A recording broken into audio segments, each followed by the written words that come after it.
What's up mga kanoo? Isang magandang araw. Ngayong araw nga po pala ay pumunta tayo sa bayan ng Buwak para asikasuhin ang mga permits na kailangan nating ihanda. Naisingit ko nga din yung pagbili ng Sprite na ginagamit natin sa paggawa ng ating fruit soda at dumaan sa 168 para bumili ng ilang mga gamit. Pagdating ko nga dito sa bahay ay chinek ko yung aking mga pinaglalagyan ng sticker para maging bago naman yung upuan na to. Tinugasan ko ang mga paa.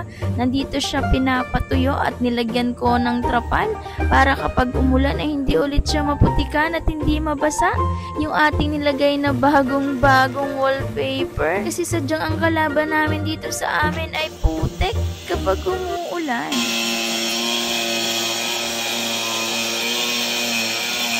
Nagbukas na nga rin tayo dito ng mga parcels na dumating at isa-isa po nating inopen yan.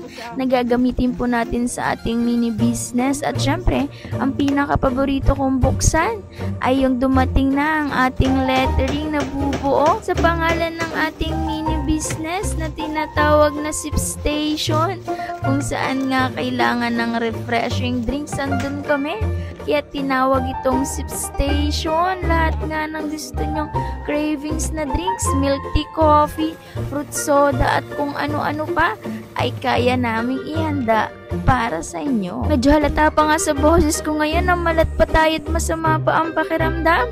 Sana gumaling na po tayo ng tuluyan para hindi tayo mapagod agad kasi syempre kapag tayo'y napagod, wala rin naman tayong backup. Kaya sa lahat dyan na nagpupursigit, nagtsatsaga para sa pamilya, laban lang, kaibigan. Wala sa bokabularyo natin dapat ang pagsuko kasi kapag sumuko, tayo naman ang yuyuko. Dahil talagang nakakahiya kapag hindi man lang ba tayo makatulong. So pagdating nga ay nakita ko si Mother na naglilinis ng ating mga alagang Peppa Pigs dito. Ilang linggo pa nga lang to or isang buwan na ay malalaki na agad sila.